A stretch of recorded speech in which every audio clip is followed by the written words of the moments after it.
Bismillahirrahmanirrahim. Assalamualaikum warahmatullahi wabarakatuh.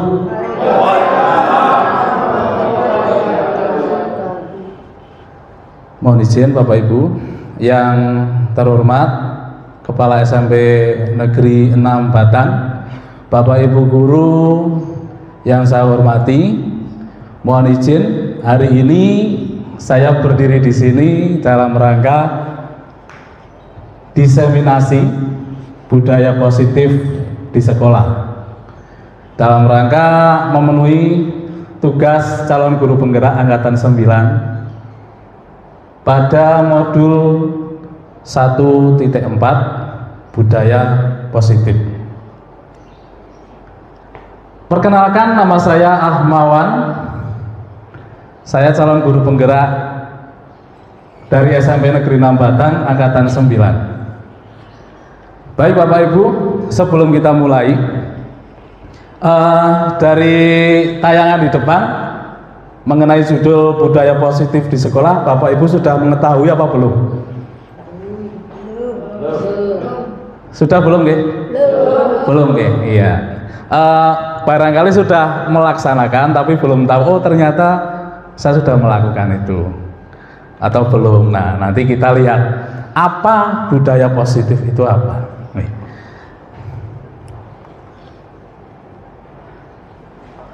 Ada 8 konsep inti budaya positif nanti yang akan kita pelajari selama kurang lebih 60 menit. Itu yang pertama, perubahan paradigma belajar. Kemudian yang kedua, disiplin positif. Yang ketiga, nilai-nilai kebajikan. Yang keempat, kebutuhan dasar manusia. Yang kelima, motivasi perilaku manusia. Yang keenam, posisi kontrol guru. Yang ketujuh, keyakinan kelas. Dan yang kedelapan, segitiga restitusi. Dari kedelapan konsep inti budaya positif ini, Bapak Ibu sudah ada yang mengetahui dari kedelapan ini? Atau baru kali ini mendengar istilah tersebut? Baru kali ini. Coba minta pendapatnya dulu dari Bu Hesti, coba. Sudah ada gambaran? Untuk yang ada di gambaran saya tentang nilai-nilai kebajikan, berarti tentang nilai-nilai baik yang bisa kita berikan untuk anak, yang bisa dicontoh, yang bisa diteladani oleh anak. Iya. Itu Pak. Oke. Ya, bagus sekali Bu Hesti. Mungkin ada lagi yang mau menyampaikan? Bu Oni, monggo, silakan. Yang poin yang mana? Kalau saya yaitu kaitannya dengan motivasi perilaku manusia. Di sini berkaitan dengan motivasi yang ada dalam diri. Salah satunya mungkin dari siswa, motivasi belajar seperti itu. Oke. Ya. Dari Bapak Ibu yang lain, ada yang mau menambahkan mungkin? Kira-kira sudah punya gambaran apa dari 8 konsep inti budaya positif ini? Ya, nanti dapat hadiah. Ya. Kok kelihatannya tegang-tegang semua sih? Aduh. Ya. Apa? Oh, belum tahu. Oke. Baik, langsung saja ya, tanpa berlama-lama. Kita akan bedah satu persatu konsep inti budaya positif ini itu apa, ya. Mulai dari perubahan paradigma belajar, disiplin positif, nilai-nilai kebajikan, kebutuhan dasar manusia, motivasi perilaku manusia, posisi kontrol guru, keyakinan kelas, dan segitiga restitusi. Yuk kita lihat satu persatu. Nah, sekarang kita melihat dulu refleksi kita, refleksi diri kita. Ternyata pada saat ini itu ada paradigma baru Bapak Ibu, ya, pembelajaran dengan paradigma baru. Mungkin Bapak Ibu baru mendengar ya istilah ini. Ya, pembelajaran paradigma baru itu apa? Pembelajaran paradigma baru merupakan pembelajaran yang dirancang berdasarkan prinsip pembelajaran berdiferensiasi, sehingga murid belajar sesuai kebutuhannya berdasarkan tahap perkembangan sesuai teori psikologi modern untuk mewujudkan profil pelajar Pancasila. Intinya di sini Bapak Ibu, berdiferensiasi. Berdiferensiasi itu apa? Nah, coba sekarang saya mau tanya lagi, yang sudah kita lakukan selama ini sebelum ada kurikulum merdeka ini, proses pembelajarannya bagaimana? Hanya satu arah, iya, hanya satu arah. Kemudian murid itu sebagai apa? Objek, iya. Guru sebagai apa? Ya, pemberi materi satu arah, ya kan? Nah, pada kita harus merubah. Sekarang kita harus merubah mindset kita. Yang dulu, kalau zaman dulu, yang kurikulum sebelumnya itu kita hanya nuwun sewu menyelesaikan target materi saja, ya. Pokoknya bab ini harus selesai. Gembleng terus wis ora urusan, harus selesai pada tahapan-tahapan tertentu. Jadi tidak melihat kondisi anak, mbuh kuwi bocah mudeng atau tidak, pikir carry, yang penting materi saya tersampaikan. Nggih toh? Nggih mboten? Iya. Mau nggak kita merubah mindset kita? Mau dong. Mau nggak? Mau. Intinya apa? Agar tercapai tujuan pembelajaran. Anak tidak terbebani, anak tidak tertekan, tidak merasa takut, tidak merasa diintimidasi, ya. Jadi kita itu sebagai guru harus merubah mindsetnya. Sebagai guru berarti yang dulunya hanya mengajar, menyelesaikan materi, kalau sekarang kita sebagai fasilitator, iya, memfasilitasi anak-anak kita, murid-murid kita. Ya, kita harus melihat kemampuan mereka. Nah, di sini ada berdiferensiasi. Berdiferensiasi itu apa? Berdiferensiasi itu kita harus tahu kebutuhan masing-masing murid. Jadi tidak harus kita paksakan, ibaratnya murid tidak bisa lari, kita paksa harus lari. Kira-kira kejungkel apa tidak? Bapak Ibu, halo? Jangan tegang dong. Iya, tegangnya nanti malam saja. Iya. Kejungkel ya? Iya, kita harus menuntun mereka untuk mendapatkan pembelajaran atau kebutuhan sesuai dengan kebutuhan mereka. Kita lihat lagi ya, nanti akan kita bedah lebih dalam. Nah, profil pelajar Pancasila. Ini ada istilah baru Bapak Ibu di kurikulum Merdeka. Profil pelajar Pancasila itu ada berapa itu? Iya, ada 6. Yang pertama, paling atas tentunya beriman dan bertakwa kepada Tuhan Yang Maha Esa. Kemudian yang kedua, kreatif, bernalar kritis, mandiri, berkebinekaan global, dan gotong royong. Nah, tujuan kita nanti ini Bapak Ibu, untuk mencapai tujuan ini. Jadi mindset kita harus kita rubah.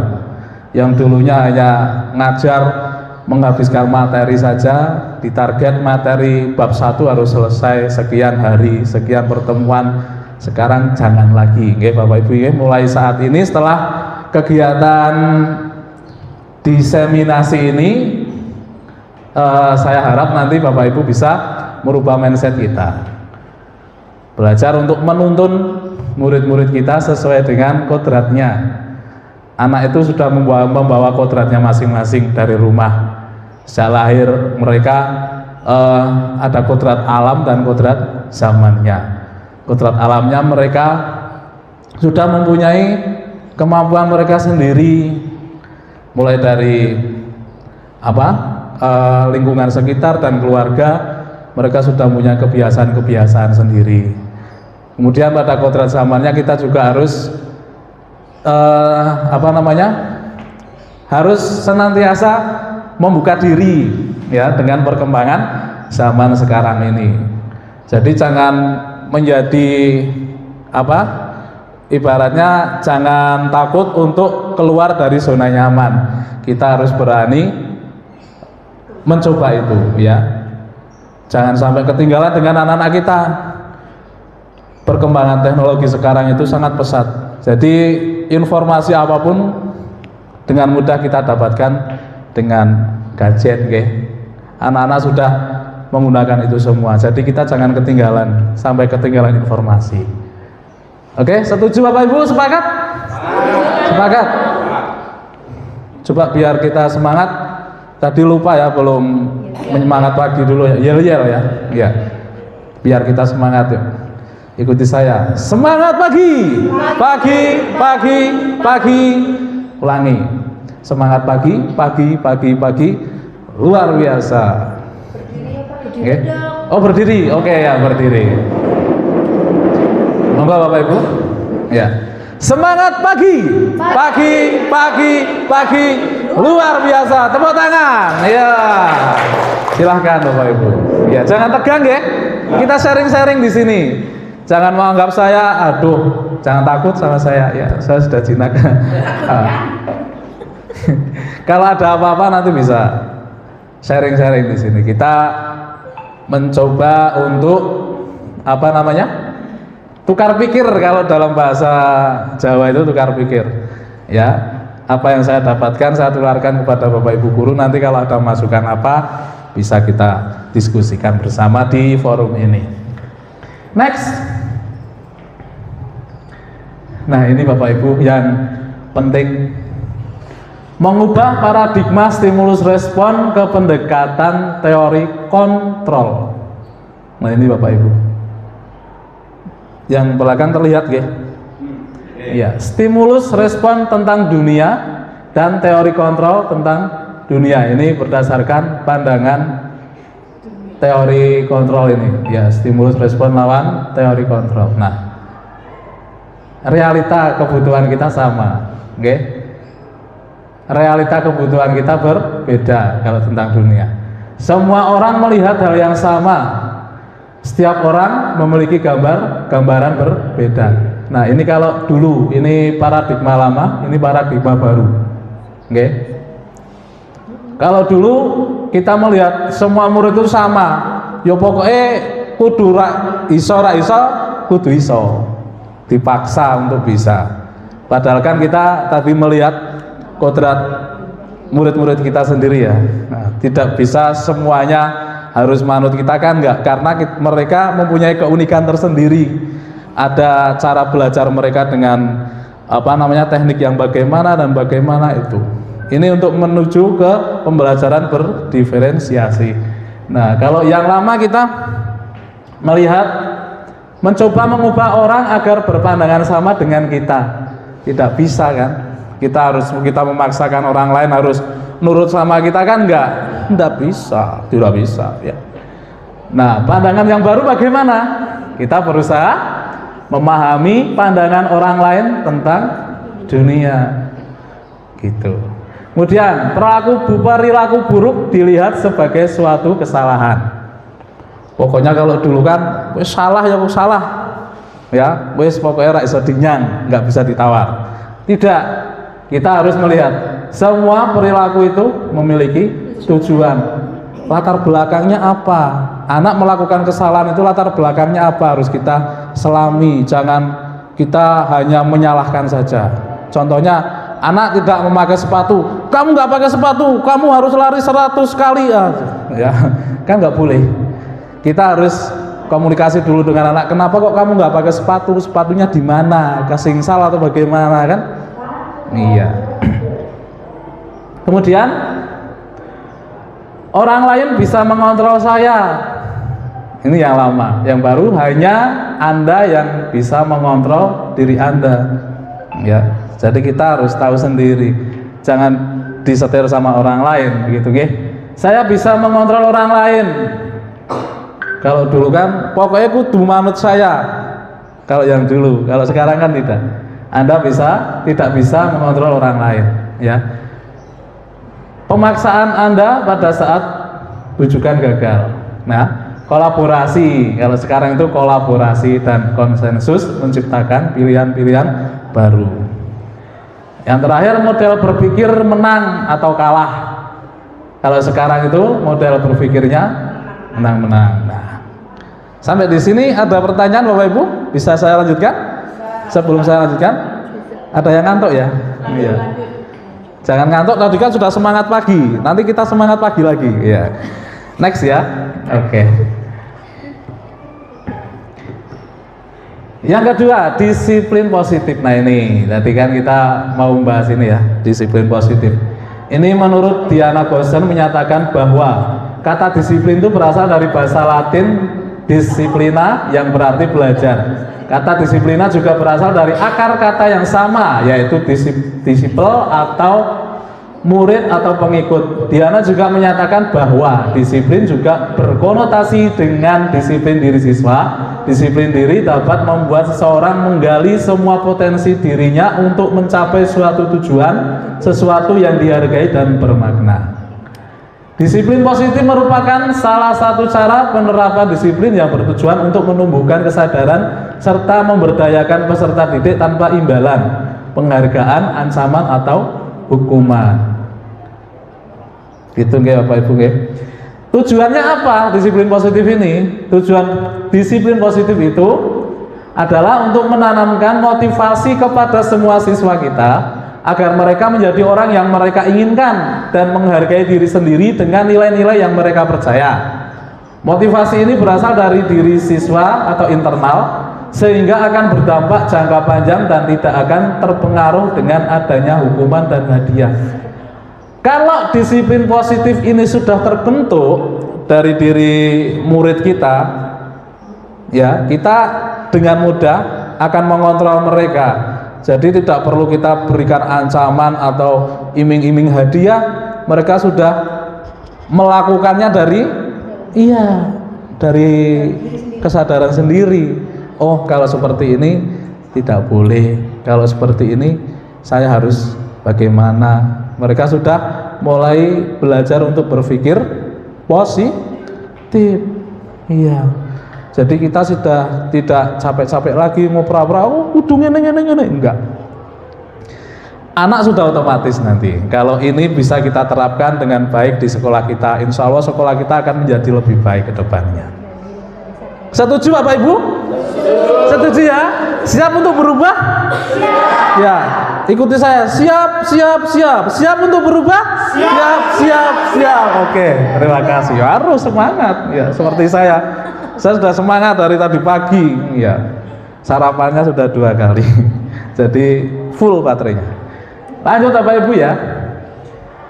Nah, tadi yang sudah saya singgung di depan, ada nilai-nilai kebajikan.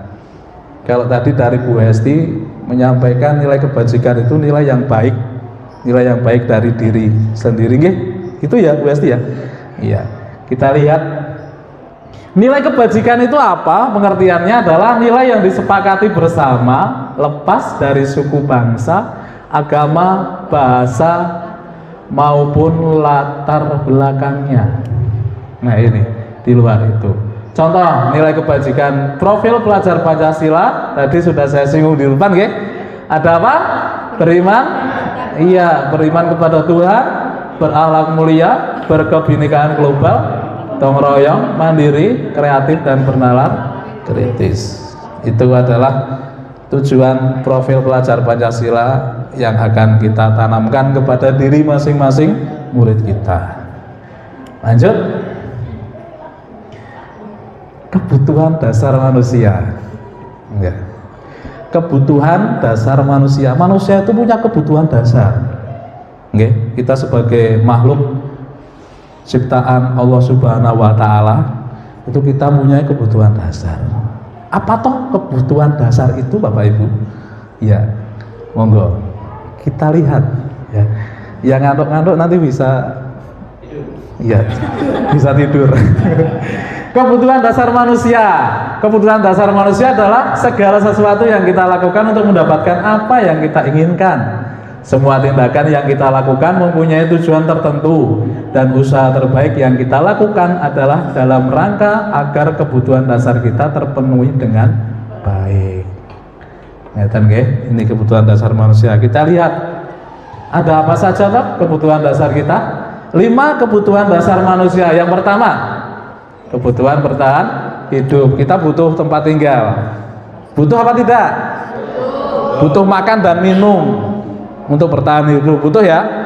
Iya, butuh. Kemudian yang kedua, kebutuhan cinta dan kasih sayang. Itu dasar, kebutuhan dasar. Kita butuh untuk mencintai dan juga dicintai. Iya. Kalau kita mencintai tapi yang dicintai itu tidak mencintai kita, rasanya bagaimana? Iya.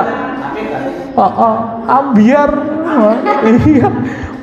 Bertepuk sebelah tangan kan nggak bunyi gitu kan. Nah, kalau bertepuk sebelah kan bunyi. Kalau sebelah tangan, bertepuknya sama siapa ya kan gitu.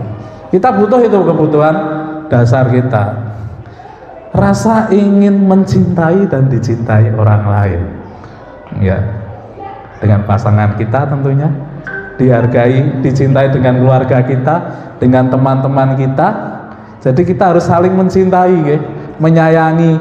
Maksudnya dalam tanda petik bukan yang itu. Kita menghargai teman kita, ya. Menghargai pendapat teman kita, jangan memfitnah, jangan mencari masalah dengan teman kita. Apalagi di satu sekolahan, gitu. Kita itu saudara Bapak Ibu, ya, saudara seperutan ada ya, sama-sama perutnya, maksudnya sama gendut seperti saya. Maksudnya sama-sama saling harus menghargai, karena kita bekerja di dalam satu tempat. Kita harus saling menghargai dengan teman yang lain, begitu. Ya. Kemudian yang selanjutnya, kebutuhan penguasaan. Kita juga butuh penguasaan, ya, terutama dalam penguasaan kelas. Tentunya kita harus menunjukkan bahwa kita itu mampu menguasai anak-anak kita, murid-murid kita, biar manut kepada kita. Kemudian kebutuhan kebebasan. Kita butuh kebebasan? Iya, harus merdeka. Apalagi sekarang kurikulumnya juga kurikulum merdeka, ya. Jadi kita harus merdeka. Merdeka dalam arti bebas berpendapat, bebas menyampaikan ide, gagasan dan sebagainya demi kemajuan sekolah kita bersama. Yang selanjutnya, kebutuhan kesenangan. Kita juga butuh Bapak Ibu, ya. Kita butuh kesenangan, harus senang, harus bahagia. Wajib ya, bahagia ya. Wajib dong. Iya, wajib. Jangan melulu kita, ya Allah Gusti, pekerjaan terus, kita nggak healing, kita nggak jalan-jalan. Kita butuh refreshing, ya. Yang suka jalan-jalan silakan jalan-jalan, yang suka mobil-mobilan silakan mobil-mobilan, yang suka pit-pitan silakan pit-pitan, ya. Kita healing, kita rekreasi, ya, cari hiburan untuk apa? Biar menjaga kewarasan kita Bapak Ibu, ya.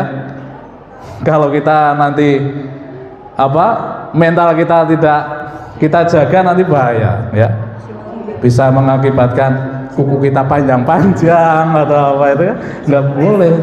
Kita kehilangan ingatan sampai, ya Allah Gusti, mohon maaf ya.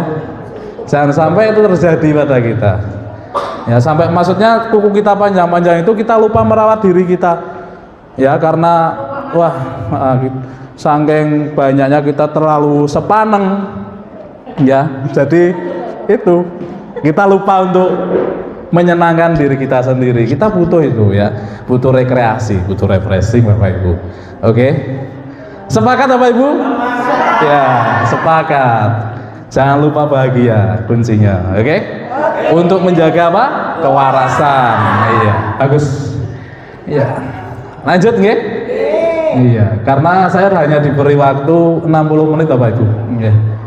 Jadi rada ngebut sedikit, nggak apa ya?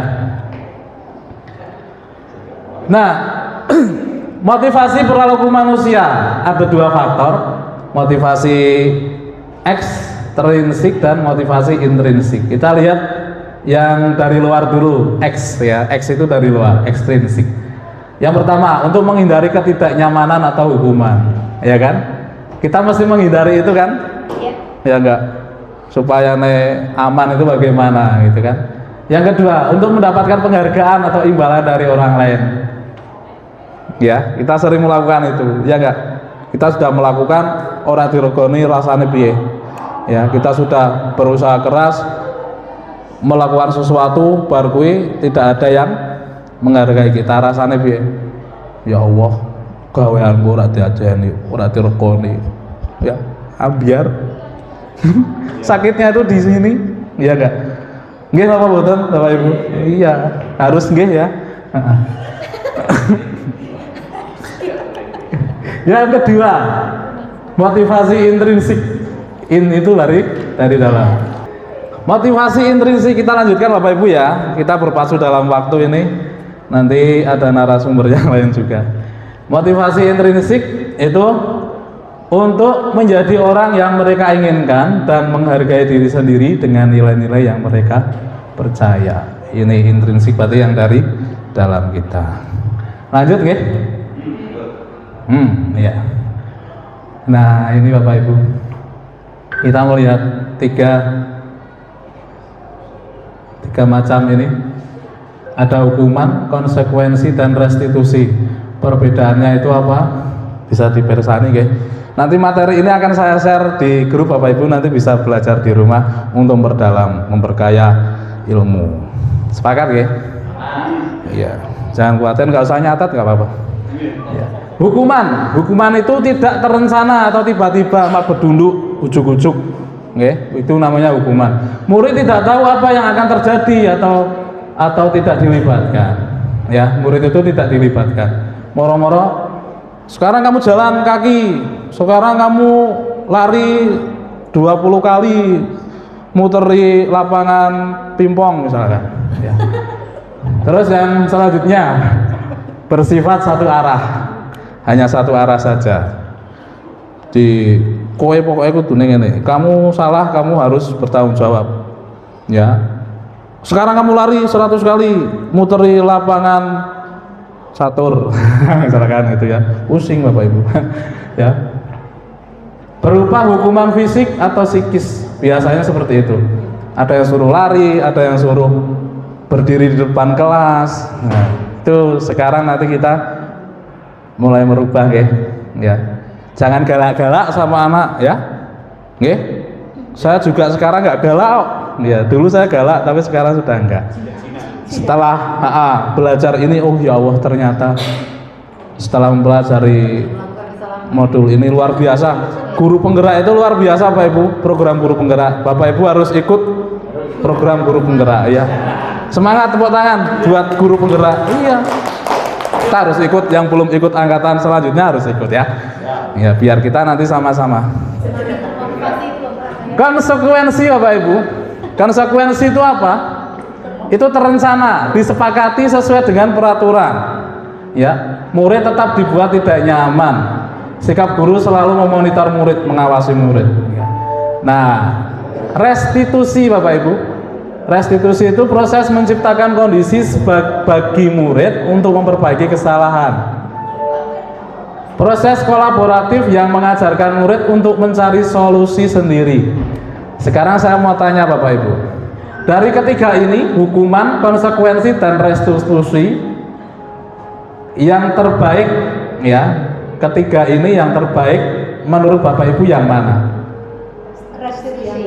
Kalau untuk ramah kepada anak, untuk ramah anak. Dalam restitusi nggih. Wah, luar biasa ini Bu Trias. Nanti ada, sudah saya siapkan. Oh, jangan khawatir ya. Nanti kita latihan untuk menerapkan itu. Mudah-mudahan nanti setelah mendapatkan diseminasi ini ya, diseminasi ini nanti bisa Bapak Ibu lakukan di kelas masing-masing. Ini Bapak Ibu kebetulan banyak wali kelasnya ya, nanti bisa diterapkan di kelasnya masing-masing Bapak Ibu. Oke? Alhamdulillah kelas saya sudah mulai saya terapkan itu. Ya. Oke, lanjut oke? Ya. Nah, apa itu? 5 posisi. Iya, ya ada 5. Ada 5. Yang pertama apa itu? Penghukum. Yang kedua, pembuat merasa bersalah. Yang ketiga, iya, maksudnya sebagai teman. Yang keempat, pemantau. Dan yang kelima, manajer. Apa toh? 5 kontrol itu apa toh? Nah, yuk kita lihat. Iya. Nah, ini Bapak Ibu, saya beri contoh kasus ya. Ini contoh kasus yang sederhana dan sering terjadi di sekolah manapun ya. Contoh penerapan 5 posisi kontrol guru. Ini ada contoh kasus sederhana. Siswa tidak memakai atribut lengkap pada saat upacara bendera. Ini kalau sebagai penghukum, biasanya yang melanggar ini disuruh apa? Hormat, berdiri di depan tiang bendera, suruh hormat selama 1 jam sampai kemeringat. Kasihan nggak Bapak Ibu? Kalau anaknya pingsan, bagaimana? Yang tanggung jawab siapa? Ya, kita harus melihat itu juga.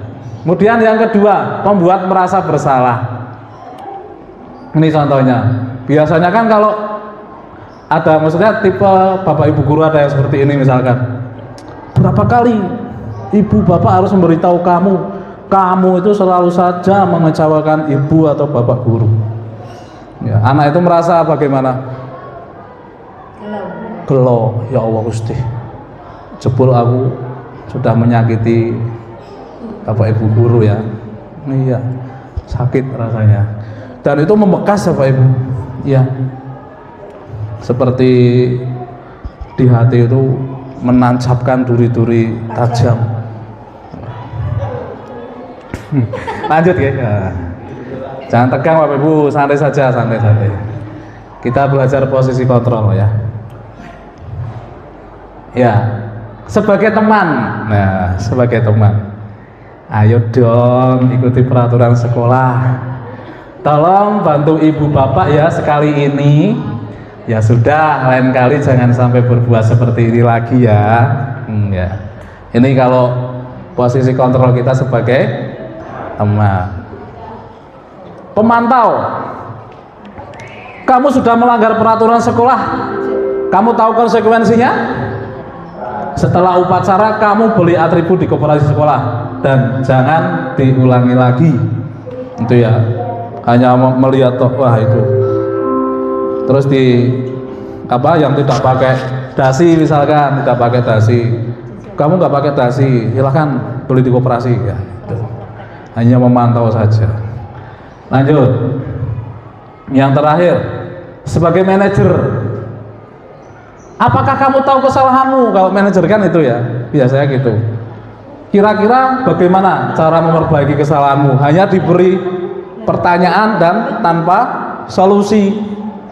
Mumet ra kira-kira, ya kan? Wis ngerti rak salahmu apa? Kamu tahu nggak kesalahan kamu apa?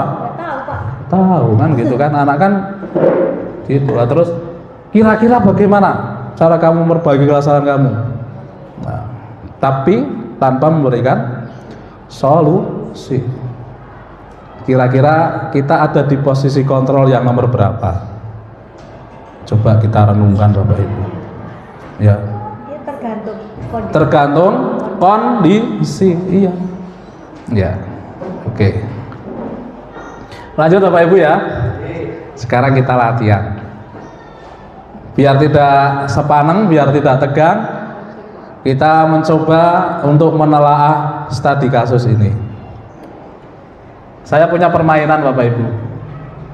Nah, coba sekarang kalau ada kalimat seperti ini, Saya sangat kecewa sekali denganmu. Kira-kira posisi kontrolnya apa? Apa sebagai teman, apa sebagai penghukum, apa sebagai tadi apa? Pemberasa bersalah atau pemantau atau manajer? Bersalah. Apa Bu Dewi coba? Rasa bersalah. Mungkin dengan kalimat seperti itu supaya membuat anak itu merasa dan menyadari kesalahannya. Oh begitu. Ada lagi? Manajer, Pak. Hah? Manajer. Ada lagi? Belum. Coba berpikir Bapak Ibu, berpikir. Kita mencoba membuka wawasan kita semua ya. Kira-kira di posisi kontrol apa? Sekarang kita lihat jawabannya, oke? Kita lihat ya. Yuk, sekarang kita hitung yuk. 1, 2, 3. Nah. Ternyata salah. Sebagai penghukum Bapak Ibu ya. Menghukum siswa atau murid. Tadi kan kasusnya saya kecewa sekali dengan kamu. Saya kecewa. Kan gitu. Dihukum push up atau lari atau apa gitu kan. Lanjut ke? Iya. Ayo latihan mikir ya. Biar menjaga kewarasan kita ya. Coba, kamu tidak pernah benar melakukannya. Ayo, hampir sama. Apa aja kira-kira? Ayo, kamu tidak pernah benar melakukannya. Memantau. Apa? Memantau menurut Pak Edi. Ada lagi? Ayo dong. Ayo, interaktif. Ya. Nanti yang benar saya beri hadiah. Ya. Ya. Silakan. Apa kira-kira? Yuk, kita bermain bernalar kritis. Sesuai dengan profil pelajar Pancasila. Bernalar kritis. Coba. Yuk, yang belakang. Dari tadi kok diam saja itu? Ya. Sakit gigi ya, Pak? Oke. Membuat rasa bersalah. Tadi Pak Wedi apa? Memantau. Menurut Bu Nia membuat merasa bersalah. Yuk. Kita lihat jawabannya. Yuk. Jadi apa? Prok jadi apa? Yuk, 1, 2, 3. Iya. Iya. Yang menang siapa? Bunia. Nanti hadiahnya ya di belakang. Oke. Ini biar selesai dulu sesinya. Oke. Nanti ikut saya tak beri hadiahnya ya. Kasih bunga dulu, Pak. Ya nanti. Bunganya mana? Enggak ada. Itu. Oh, bunga. Oh, jangan. Oke, Bapak Ibu, kita lanjut lagi ya. Masih semangat ya? Iya, harus semangat karena sebentar lagi snacknya datang. Iya. Nanti ini sambil menunggu ya. Nanti sambil menunggu, nggak apa-apa. Lanjut ya. Iya. Ayolah, lakukan demi Bapak itu. Nah, aman. Pinter-pinter kan sudah mulai terbuka kan? Iya. Harus dipancing dengan hadiah ini. Oh iya. Tadi sudah ada tangan snack, iya. Karena menjaga kewarasan kita juga itu, iya. Sebagai teman. Iya. Bener kok enggak ya? Ngesek rang, gosek. Nanti dulu. 1, 2, 3. Pinter. Ini sudah mulai pinter-pinter teman-teman saya. Alhamdulillah. Ya. Oke. Lanjut ya. Iya, lanjut. Semangat ya. Enggak. Nah, ini. Kamu tidak akan pernah mendapat nilai jika tidak mengerjakan tugas. Apa ya? Penghukum, manajer, yuk. Memantau, penghukum, manajer, pemantau, apa lagi? Iya. Yo, jangan disebutkan semua dong. Ya masih ada yang benar nanti. Iya. Yuk berpikir. Mulai, iya. Penghukum ya. Coba kita lihat. Oke? Kamu tidak akan pernah mendapat nilai jika tidak mengerjakan tugas. Jawabannya adalah 1, 2, 3. Pemantau. Tadi siapa yang jawab pemantau? Wah, Bunia pinter ini. Ya. Nanti hadiahnya 2 berarti. Iya. Di belakang ya nanti ya. Kalau saya lupa dia diingatkan. Ya. Oke, lanjut ya. Nah, apa rencanamu untuk menyelesaikan masalah ini? Apa? Rencanamu apa untuk menyelesaikan masalah ini? Apa? Ya karena sing durung manajer tok. Nah, gitu ya. Iya, kita lihat ya. Yuk 1, 2, 3. Iya, manajer. Tepuk tangan untuk saya. Iya, untuk kita semua. Iya. Semangat Bapak Ibu. Itu Bapak Ibu. Ya. Kita sudah mulai tahu di posisi mana kita untuk apa? Sebagai posisi kontrol itu. Ada yang mungkin kalau dekat dengan anak bisa sebagai teman atau apa. Ada nggak yang curhat dengan Bapak Ibu di kelas? Ada. Curhat dong mah gitu. Ada. Ada ya, mesti ada kan anak yang curhat dengan Bapak Ibu guru. Oh malah kita yang curhat ke anak. Iya, nggak apa-apa.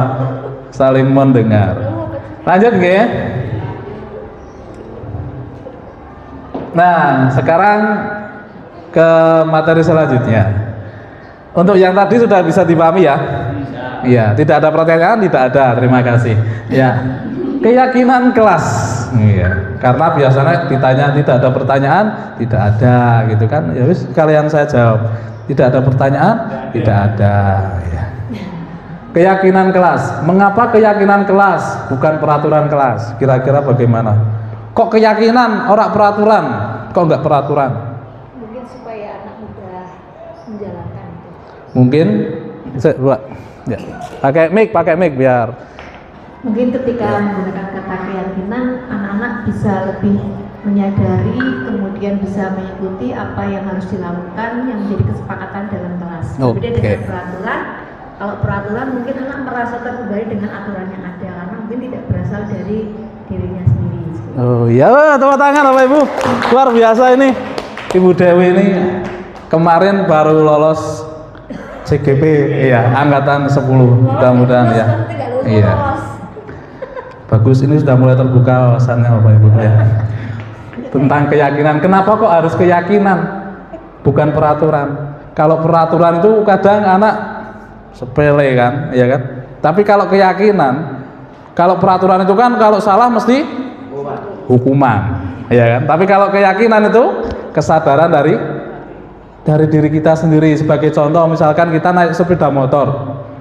Kalau kita peraturan, mikirnya peraturan, takut untuk ditilang. Tapi kalau keyakinan dari kita, kalau naik sepeda motor tidak pakai helm, kurang aman, tidak aman. Itu keyakinan. Kita yakin kalau naik sepeda motor pakai helm itu mesti aman. Nah, kita coba untuk mengganti istilah itu dari peraturan menjadi keyakinan, biar anak-anak itu dari hati, ya, kesadarannya itu dari hati, tidak karena ditakut-takuti itu, ya. Bagaimana caranya? Nah, untuk membentuk keyakinan kelas itu, nah, ini bersifat abstrak ya bahasanya, berupa pernyataan universal, dibuat dengan pernyataan, maksudnya ini pernyataan ya, pernyataan yang positif. Berarti kalimatnya kalimat positif. Kalau peraturan itu kan tidak boleh buang sampah sembarangan, tidak dilarang, biasa kan gitu, dilarang buang sampah sembarangan. Tapi kalau keyakinan bagaimana? Iya, buanglah sampah ada tempatnya, pakai kalimat yang positif. Begitu Bapak Ibu contohnya ya. Iya. Jangan berkelahi. Nah, itu kan peraturan. Kalau pakai keyakinan, iya, sayangi temanmu, hargai teman kamu. Ya, karena teman adalah saudara, gitu kan. Biar lebih mengena gitu. Kalimat singkat dan jelas agar mudah diingat. Ya, jadi jangan nanti kalau Bapak Ibu praktek di kelas dalam membuat keyakinan kelas jangan panjang-panjang ya, biar anak itu tidak lupa. Seperti tadi, buanglah sampah pada tempatnya, jangan membuang sampah di tempatnya itu lebih baik daripada sampah kamu buang sembarangan, itu kan tidak efektif ya kan. Nah, moler-moler, langsung tembak pada intinya saja, karena saya itu lebih suka to the point ya. Iya. Oke. Lanjut Bapak Ibu. Sesuai dengan kondisi kelas dan sekolah agar mudah diterapkan. Kondisi kelasnya bagaimana? Kesepakatan kelas, terbentuk kesepakatan kelas. Yang anak-anak mau itu bagaimana? Jangan dari kita, tapi dari anak-anak. Anak-anak itu maunya bagaimana? Murid kita maunya bagaimana? Biarkan mereka menuliskan, mengemukakan pendapatnya masing-masing. Jangan kita setir, kudune ngene, jangan, tapi biarkan mereka menuliskan unek-unek mereka. Nanti kalau mereka nulis sendiri, otomatis mesti akan melaksanakan. Tapi kalau yang nulis dari kita, yang memberikan kita, kadang anak tidak mengena, ya kan? Gini apa mboten? Biasanya yang sudah kita lakukan itu, ya kan? Kita buat peraturan ditempel, jebret. Yang tahu siapa? Hanya kita. Kadang anak nggak baca, ya kan? Tapi kalau sudah menjadi keyakinan, tidak baca pun, oh kalau seperti ini saya salah, kalau seperti ini saya harus begini, harus bagaimana, ingin itu banyak sekali, seperti lagunya Doraemon. Iya. Kok jadi itu sih? Ya, lanjut ya. Semua warga sekolah atau kelas dilibatkan dalam membuat keyakinan kelas. Jadi tidak sepihak, tapi melibatkan banyak orang. Oke Bapak Ibu, bisa dipahami? Bisa. Terima kasih. Lanjut. Ya. Nah, ini tadi yang kita tunggu-tunggu. Segitiga restitusi Bapak Ibu. Restitusi. Proses dialog yang dilakukan guru atau orang tua agar dapat menghasilkan murid yang mandiri dan bertanggung jawab itu. Nah, ini gambarnya. Karena segitiga berarti gambarnya seperti itu Bapak Ibu ya. Ini segitiga. Nah, ada 3 macam proses segitiga restitusi itu. Ada validasi tindakan yang salah, menstabilkan identitas, menanyakan keyakinan. Validasi tindakan yang salah, ini contohnya. Kamu tentu punya alasan mengapa melakukan itu, ya. Anak diajak dialog. Adakah cara yang lebih efektif untuk mendapatkan apa yang kamu butuhkan? Jadi diajak cerita, curhat itu ya. Terus menstabilkan identitas. Setiap orang itu pasti pernah melakukan kesalahan. Jadi jangan didonkan anaknya ya, tapi di apa namanya? Dibombong kok ya bahasanya ya. Kemudian kamu bukan satu-satunya yang pernah melakukan ini ya. Jadi biar anak itu tidak merasa minder, tidak merasa minder, biar tidak kehilangan percaya dirinya. Menanyakan keyakinan kelas apa yang telah kita sepakati tadi yang sudah saya bahas di depan ya, membuat keyakinan kelas. Kamu ingin menjadi orang yang seperti apa nantinya? Nah, seperti itu, menanyakan. Jadi intinya pada proses segitiga restitusi itu kita mengajak diskusi dengan anak yang berbuat salah. Jangan langsung menghukum, jangan langsung memberi sanksi, tapi kita berikan pengertian atau dialog dari hati ke hati. Ya, biar anak tidak takut untuk mengemukakan pendapatnya, untuk bercerita apa yang sedang dia alami, yang sedang dia hadapi. Begitu Bapak Ibu. Ya, ini lanjut nggih. Nah, contoh ini menstabilkan identitas. Berdasarkan prinsip pembuat kesalahan adalah bagian dari proses pembelajaran. Menggeser identitas gagal ke identitas yang sukses. Lanjut. Contoh kalimatnya tadi ya. Berbuat salah itu tidak apa-apa. Tidak ada manusia yang sempurna. Kita bisa menyelesaikannya kok. Bapak tidak tertarik untuk mencari siapa yang salah, tapi Bapak ingin mencari solusi dari permasalahan ini. Jadi anak itu merasa dilindungi ya. Jadi nyaman, tidak takut, tidak merasa diinterogasi, tapi diajak bercerita dari hati ke hati. Validasi tindakan yang salah. Berdasarkan prinsip setiap perilaku berupaya memenuhi kebutuhan tertentu. Guru akan bergeser dari pemikiran stimulus respon menjadi proaktif, mengenali dan mengakui kebutuhan murid akan memperbaiki hubungan dengan murid. Ini contoh kalimatnya. Padahal kamu bisa melakukan yang lebih buruk dari ini ya. Nah, kamu pasti punya alasan mengapa melakukan hal itu. Biar anak cerita alasannya apa. Kamu boleh mempertahankan sikap itu, tapi kamu harus menambah sikap yang baru. Misalkan anak itu bersikeras, enggak, saya enggak salah Pak, saya enggak salah Pak. Boleh kamu pertahankan itu, tapi kamu harus merubah sikap yang lain. Misalkan menghargai orang lain. Jangan kaku gitu ya. Hanya pendapat sendiri tapi tidak mendengarkan pendapat orang lain. Lanjut.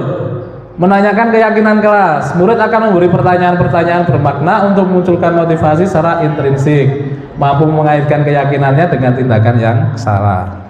Contoh kalimatnya, apa yang kita percaya sebagai kelas atau keluarga?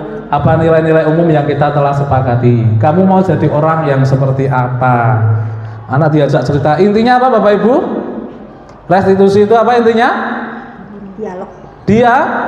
Iya, berdialog dengan siapa? Murid. Dengan murid. Iya.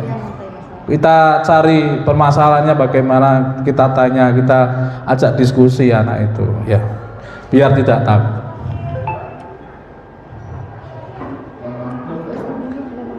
Sebentar Bapak Ibu. Ya, sebelum ke penutup, saya akan berikan contoh sedikit ya. Penanganan kasus menggunakan segitiga restitusi. Masih bersabar kan? Iya.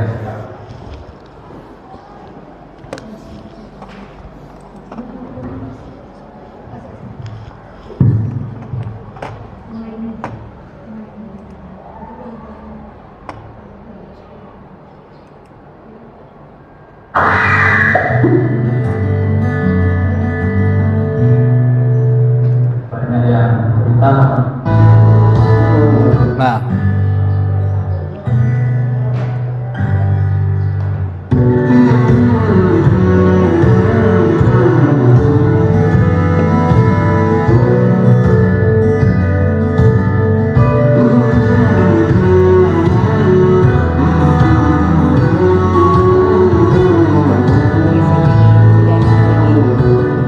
Andra, halo Pak.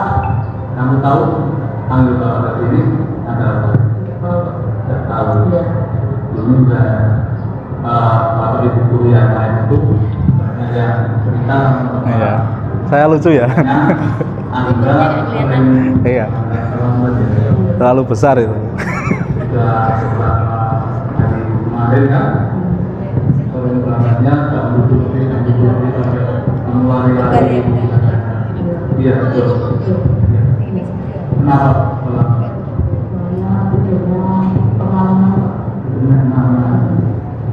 Lainnya kamu tidurnya jam berapa? Jam 11 sampai jam 12. Nah, kegiatan kamu kalau sampai tidur larut malam 12 atau jam 1 kan ya? Itu kenapa? Hah? Main HP. Hanya main HP. Atau mungkin kamu sambil tujuan mulai. Kalau mulai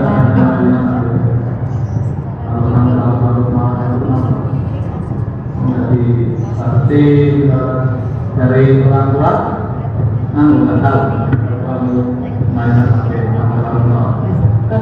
orang tua itu. Oh, nah kamu mainnya di kamar apa di luar atau kamar? Oh di kamar. Berarti dikira bapakmu atau ibu kamu sudah tidur. Padahal di dalam masih main HP. Terus kamu bahasnya sama? Kenapa dulu? Padahal kamar kan jauh, ya kan? Karena harus pakai naik sepeda, ya kan? Perjalanan kira-kira berapa jam? Ada setengah jam? Setengah jam.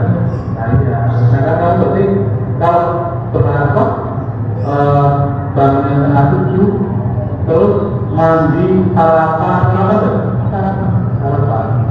Jadi ya kira-kira waktunya sudah habis ya untuk perjalanan yang benar, kalau bangun setengah 7. Kira-kira kalau seperti itu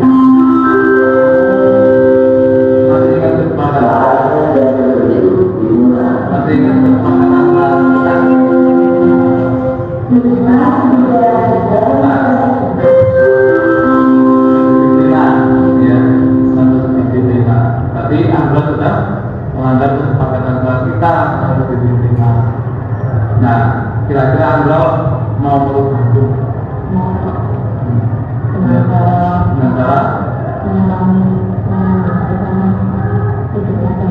hidupnya dalam mainan HP-nya dikurangi, ya. Itu berarti kamu nggak pernah subuh juga, nggak pernah. Nah, apalagi setelah subuh itu kan wajib kan, kamu sudah balik berarti kan sudah wajib. Setelah subuh, kalau kamu tidurnya tidak terlalu malam, kan bisa bangun sebelum subuh, tahajud dulu, ya. Habis itu setelah subuh ke masjid, kita harus dikenal. Nanti kamu sudah lebih berat, ya. Ingat ya, main HP itu boleh nggak? Boleh, tapi ada batasannya. Ya, ada batasannya, jangan terus sampai larut malam, sampai kamu mengorbankan dengan sekolah kamu, berangkatnya terlambat yang lebih ya. Iya, yang lebih kamu sendiri ya. Ya, gitu. Nggak apa-apa. Kalau dari bawah nggak masalah, nggak apa-apa. Yang penting kamu tidak niat untuk merubah. Ya, janji ya, janji mau merubah itu kebiasaanmu ya. Biar apa? Kamu sekolahnya andal, tidak terlambat lagi, bangunnya tidak kesiangan, ya. HP-nya dikurangi HP-nya, ya. Oke, sepakat? Ya. Iya.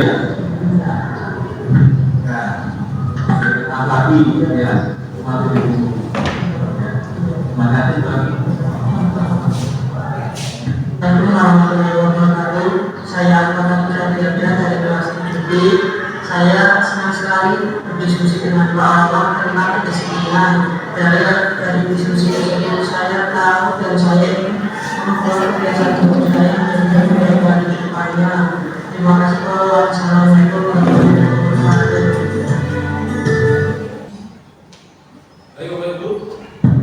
Baik Bapak Ibu, dari tayangan video tadi sudah ada gambaran ya?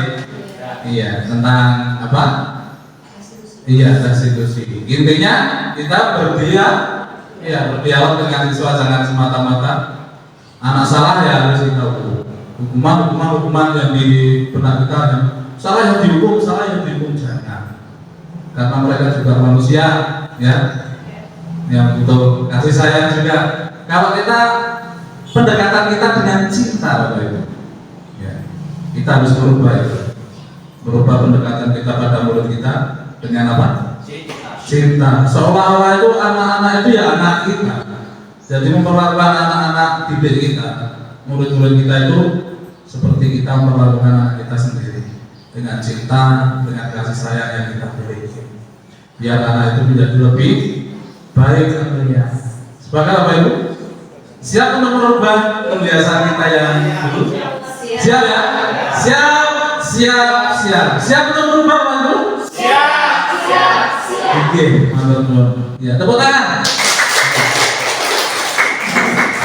Mudah-mudahan apa yang sudah saya sampaikan tadi ya bisa menjadi wawasan Bapak Ibu semua untuk menjadi lebih baik tentunya ya. Saya hanya pesan, yuk bareng-bareng kita menyayangi anak-anak kita itu dengan penuh cinta. Pendekatan kita dengan pendekatan apa Bapak Ibu? Cinta, kasih sayang, ya, biar mereka merasa dihargai.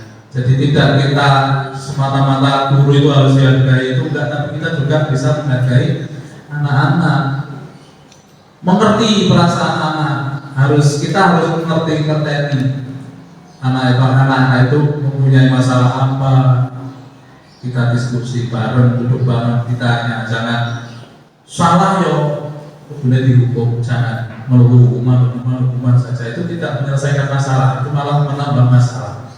Oke. Kalau kita melihat teori segitiga restitusi ini, ternyata itu sangat luar biasa sekali untuk kita terapkan ke depannya, agar anak-anak itu sadar agar anak-anak itu dengan pendekatan ini akan menjadi lebih baik. Tidak takut karena hukuman, ya. Tapi mereka sudah sadar sendiri. Tadi kuncinya adalah merubah apa? Merubah mindset apa? Mindset apa? Disiplin positif. Iya, disiplin positif yang kita tanamkan pada anak didik kita. Oke Bapak Ibu, sebagai penutup yang terakhir, ya, dalam penerapan program disiplin positif itu hendaknya guru memiliki standar kepribadian profesional dan sosial yang baik, di mana guru mampu merefleksikan dirinya dalam posisi kontrol saat ini.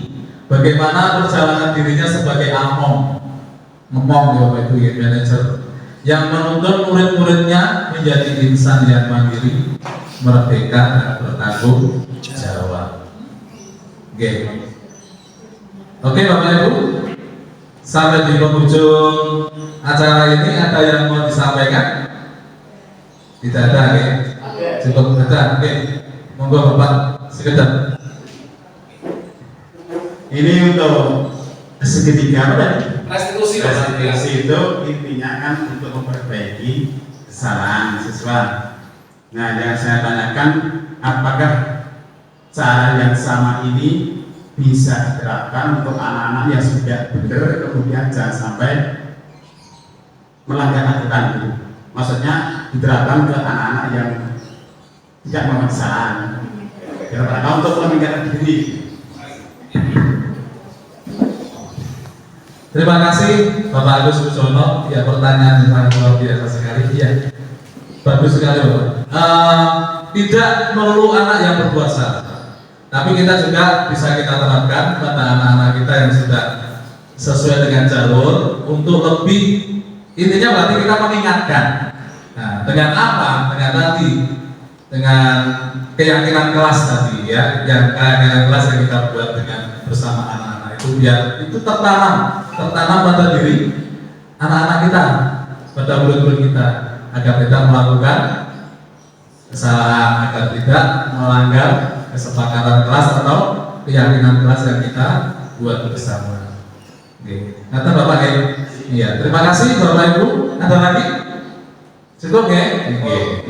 Baik, tadi selama 60 menit saya sudah membersamai Bapak Ibu semua. Mudah-mudahan apa yang sudah saya sampaikan ini bermanfaat bagi Bapak Ibu semua dan bisa merubah mindset kita dari yang dulu, ya, dari paradigma lama ke paradigma baru, untuk menjadikan anak-anak kita, murid-murid kita menjadi pribadi yang lebih baik lagi, pribadi yang lebih baik lagi sesuai dengan apa tadi cita-cita kita, profil belajar Pancasila. Terima kasih Bapak Ibu. Dari saya mohon maaf kalau ada tutur kata yang kurang berkenan, yang menyinggung perasaan dan sebagainya. Saya akhiri. Wassalamualaikum warahmatullahi wabarakatuh.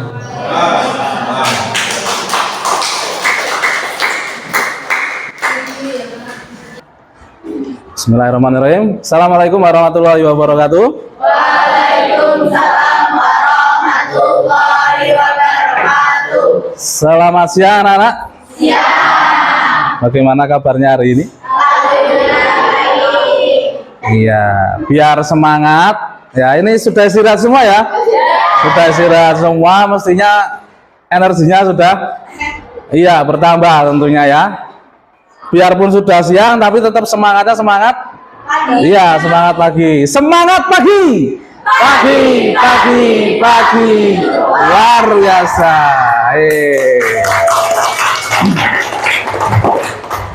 Oke, pada pertemuan ini nanti sebelum kita mulai pembelajaran, langkah baiknya nanti kita membuat keyakinan kelas dulu ya. Agar apa tujuannya? Ada yang tahu? Agar menjadi tertib, agar tercipta kedisiplinan, apalagi bertanggung jawab dan seterusnya. Nah, Kenapa kok tidak peraturan saja, Pak? Ada pertanyaan itu enggak? Peraturan dengan keyakinan sama apa tidak? Hah? Iya beda. Kalau peraturan itu bagaimana? Kalau peraturan endingnya mesti iya, kalau melanggar mendapat iya sanksi atau hukuman. Kalau keyakinan itu apa? Munculnya dari mana? Dari diri. Iya, dari diri sendiri keyakinan. Sebagai contoh, saya contohkan misalkan kalian naik sepeda motor. Kalau pemikiran kalian hanya mematuhi peraturan, hanya takut dengan siapa? Iya, dengan Pak Polisi. Iya. Kalau tidak pakai helm, tidak apa-apa, tidak ada Pak Polisi. Ya, hanya takut dengan Pak Polisi. Takut kenapa? Ditilang. Iya, kalau melakukan pelanggaran ditilang. Tapi kalau sudah menjadi keyakinan, berbeda dengan peraturan. Kalau keyakinan, kalau kita tidak kita naik sepeda motor tidak menggunakan helm, kalau kita yakin naik sepeda motor itu harus pakai helm. Karena apa? Biar lebih aman, lebih safety dalam berkendara ya. Itu. Paham ya bedanya ya? Nah, nanti setelah ini kita sepakati dulu pada pembelajaran seni budaya itu keyakinan kelasnya apa biar pembelajaran kita menjadi kondusif, menjadi lebih nyaman, lebih enak. Kalian enak, saya juga enak. Kita sama-sama enak. Sepakat ya? Nanti saya bagikan sticky note, bisa kalian tulis kemudian ditempel. Kalian pengennya kelas yang bagaimana? Ya. Kalau peraturan kan dilarang, tidak boleh gitu ya. Nah, nanti kalian tuliskan kalau keyakinan itu berarti menggunakan bahasa atau kalimat yang positif. Misalkan dilarang membuang sampah, diganti dengan kalimat positif menjadi apa?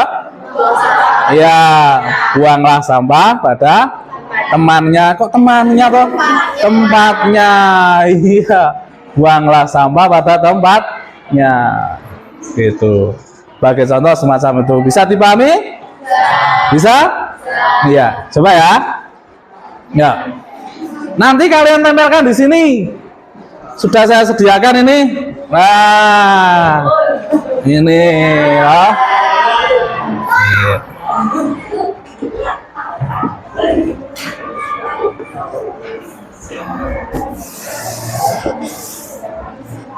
Nah, nanti sticky note-nya kalian tempelkan di sini.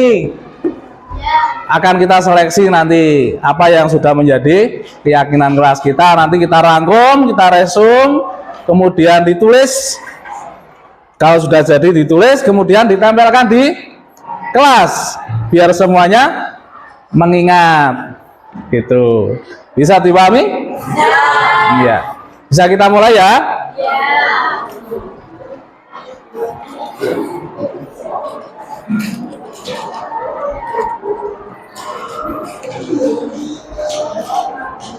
Siapkan ballpointnya. Ya. Ya, ditulis ya. Tulis. Ditulis ya. Kalian menginginkan kelas yang seperti apa? Ditulis. Tulis. Ya.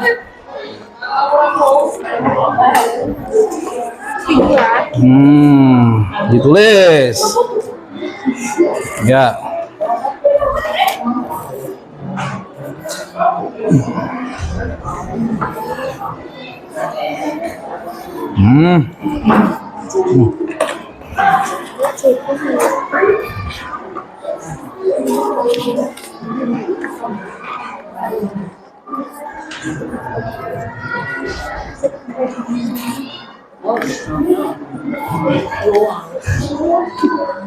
Ada yang belum dapat? Kurang berapa? Kurang 1. Bentar.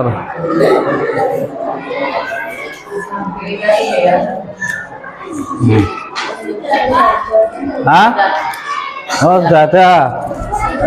Oh, sudah ada. Sini ya. Silakan ditulis. Saya beri waktu setengah menit. Setengah menit. Jangan lama-lama. Mikirkan kan tadi sudah mikir ya. Kira-kira apa yang membuat kalian nyaman nantinya? Ditempel. Nempelnya urut dari depan saja ya. Mengular ya. Mengular set biar tertib. Oke? Ya, silakan. Dari siapa ya? Dari Aga dulu ya. Dari Aga ke sana. Udah, yuk ditempelkan sekarang. Ya.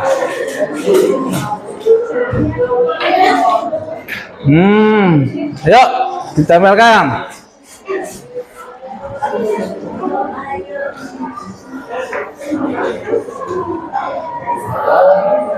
Ya.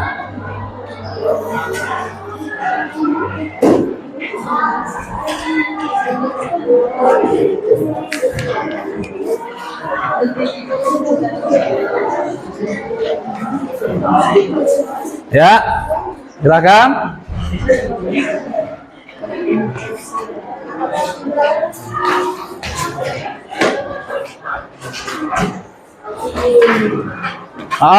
Terus, yuk maju terus.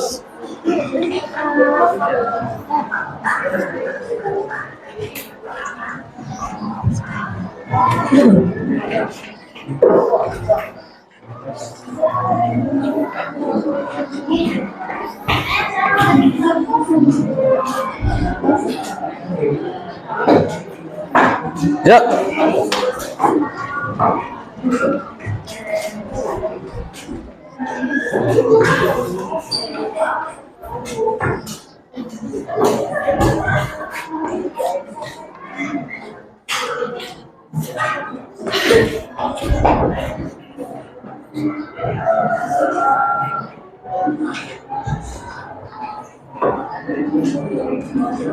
Ayo cepat dikit yuk. Waktunya nanti tidak cukup.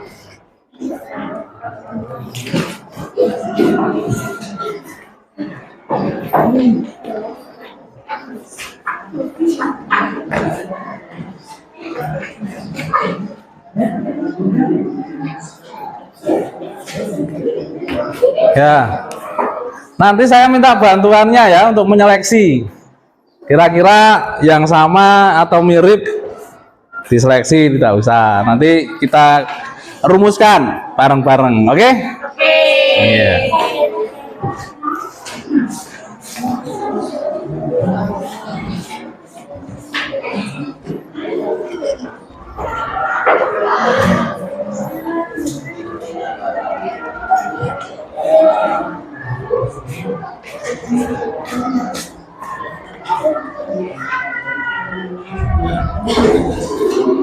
Ya, ayo. Lanjut.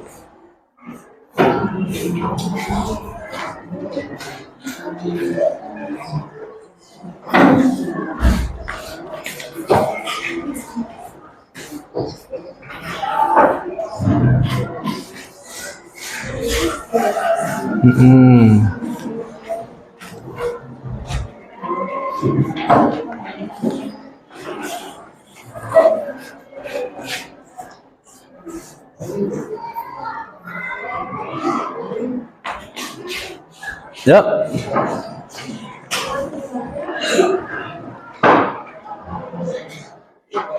Ya, lanjut yuk.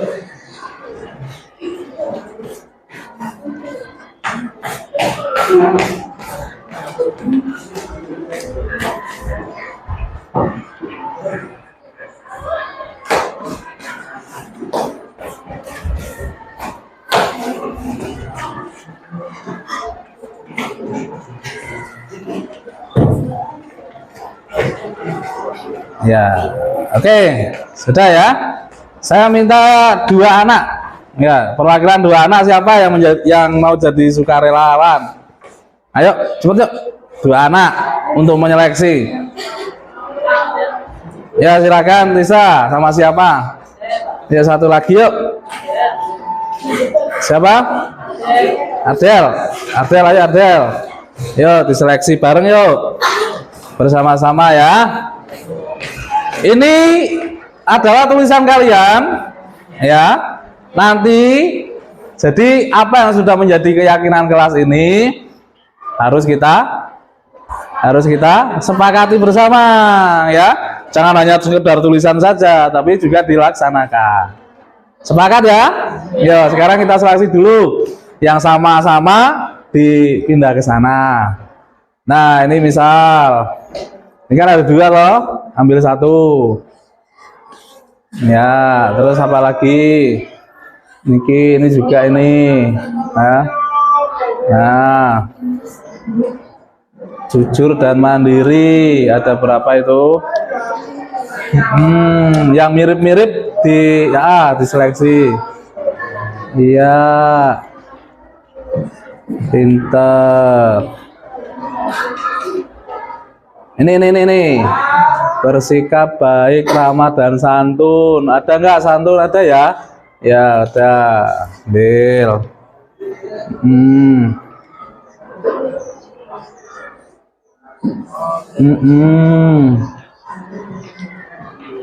Kebersihan. Ada nggak kebersihan? Kayaknya ada banyak ini kebersihan. Kebersihan kelas, ini sekolah.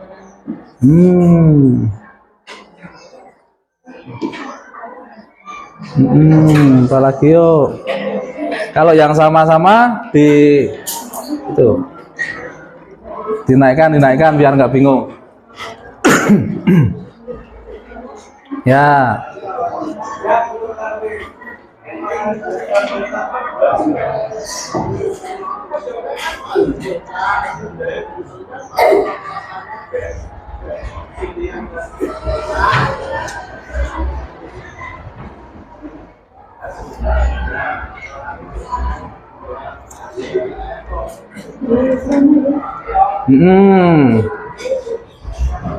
Nih, berdoa. Iya.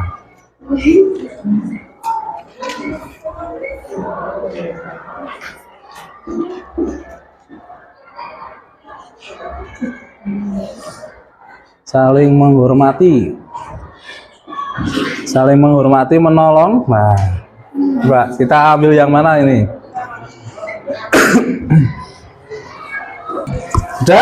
Sudah semua? Coba minta tolong dibacakan.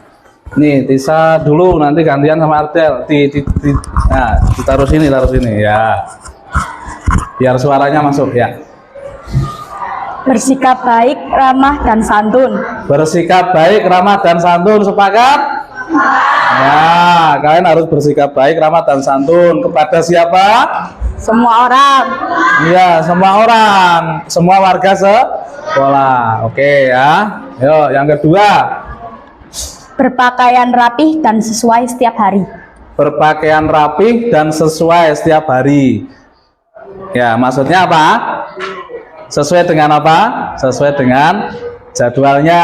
Hari Senin Selasa pakai seragam OSIS, Rabu Kamis pakai apa? Batik. Jumat iya pramuka atau kelas olahraga gitu ya. Terus Sabtunya pramuka. Berpakaian rapi berarti tidak apa? Iya, tidak semberawut. Istilahnya tidak semberawut.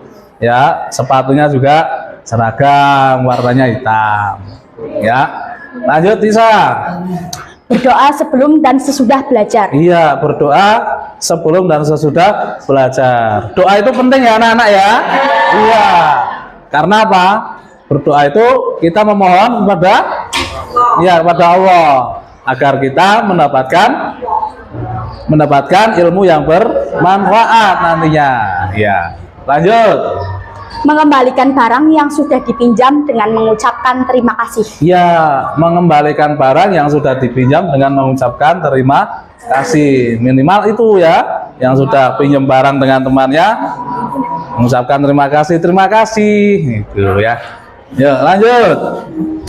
Mengikuti dan mengerjakan tugas tepat waktu. Mengikuti dan mengerjakan tugas tepat waktu, sepakat? Ya.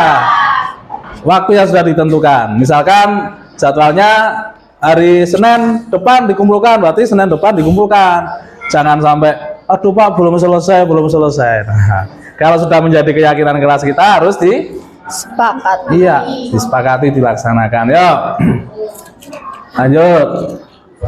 Memakai barang orang lain dengan seizinnya. Iya, memakai barang orang lain dengan seizinnya. Berarti kalau mau pinjam pinjam barang temannya harus izin, jangan asal ambil saja. Sepakat ya? Yo, lanjut, Tisa. Menjaga kebersihan kelas dan sekolah. Iya, menjaga kebersihan kelas dan sekolah. Menjaga kebersihan kelas dan sekolah. Wajib kita jaga. Biar apa? Biar bersih, biar lebih nyaman dalam pembelajaran di kelas kita. Kalau kelasnya bersih, kita bisa nyaman ya. Tidak, waduh kanan kiri kok sampah, itu kan nggak enak ya, nggak nyaman. Yuk gantian Ardel sekarang.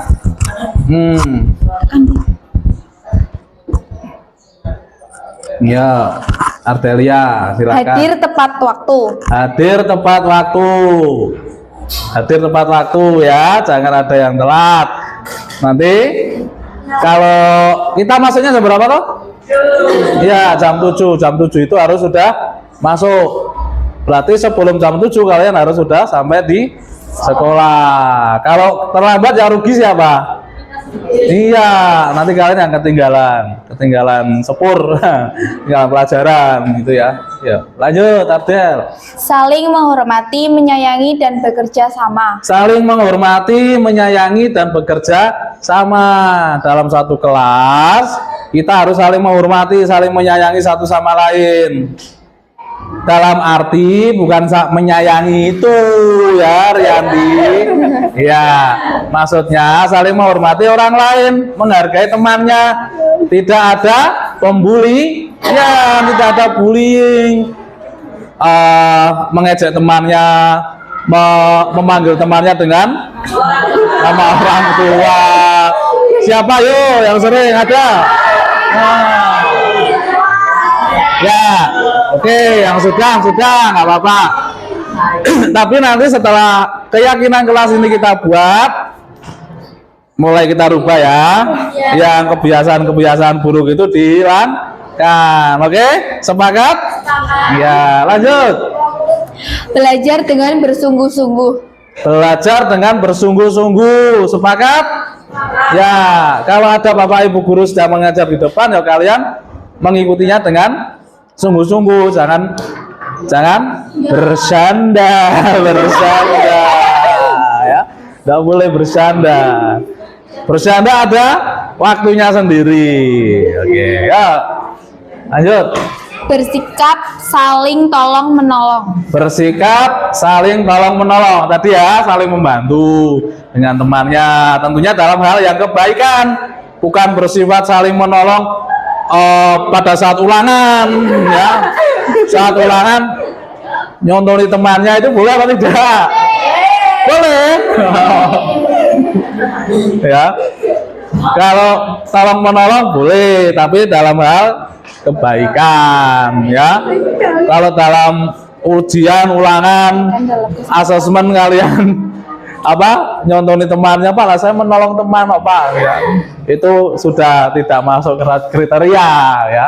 Ayo silakan lanjut lagi. Jujur dan mandiri. Jujur dan mandiri. Mandi sendiri. Kok mandi sendiri loh?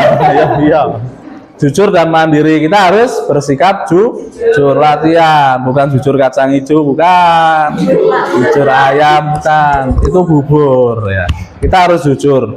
Apa yang kita katakan, baik perkataan maupun perbuatan, sesuai dengan ucapan dan hati kita, itu namanya jujur ya. Di ucapan A, di hati A, jangan di ucapan A, di hati B atau C dan sebagainya ya. Itu namanya jujur. Sepakat anak-anak? Kira-kira mau ditambahi apa cukup? Cukup. Iya, nanti ini dinaikkan. Ada berapa berarti itu? Dihitung, Mbak Tisa. 1, 2, 3, 4, 5, 6, 7, 8, 9, 10, 11, 12, 13. Ya, ada 13 ya. Ada 13 keyakinan kelas yang sudah kita sepakati. Tolong apa yang sudah kita sepakati, keyakinan kelas tersebut harus kita laksanakan dengan Baik. sungguh-sungguh, dengan baik, dengan penuh rasa tanggung jawab. Ya, yuk tepuk tangan untuk kita semua. Ya. Baik, terima kasih Mbak Tisa dan Mbak Ardel. Bisa duduk kembali, mic-nya kembalikan, jangan dijual ya.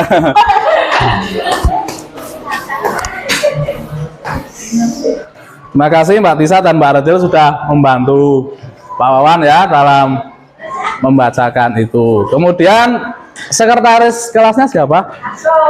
Sekretaris ya, Asoma, minta tolong nanti keyakinan kelasnya dibuat menggunakan kertas asturo atau mau dicetak MT yang besar juga nggak apa-apa ya. Yang besar biar kalian lihat terus tiap hari ya. Nah, dipasang di sana, diberi foto-fotomu juga boleh. Nah, ya, sama foto wali kelasnya, ya, gitu ya. Dan di belakang, lihat begitu kalian masuk kelas itu sudah lihat, oh iya, kesepakatan kelasnya itu, nah, keyakinan kelasnya itu. Tuh. Oke, nanti ya, nanti setelah ini dirangkum, ditulis yang bagus, dirumuskan, dibuat kalimat yang bagus tadi, kemudian ditempel di dinding. Oke. Dan ditandatangani kesepakatan semua satu kelas bahwa keyakinan kelas itu dibuat berdasarkan kesepakatan iya satu kelas. Nanti minta tanda tangannya ya, ya, tanda tangan dari semua anggota atau semua yang ada di kelas ini. Kelas apa ini? 8F. Baik anak-anak, tadi kesempatan keyakinan kelasnya sudah dibuat ya. Tolong dilaksanakan nanti dengan baik ya.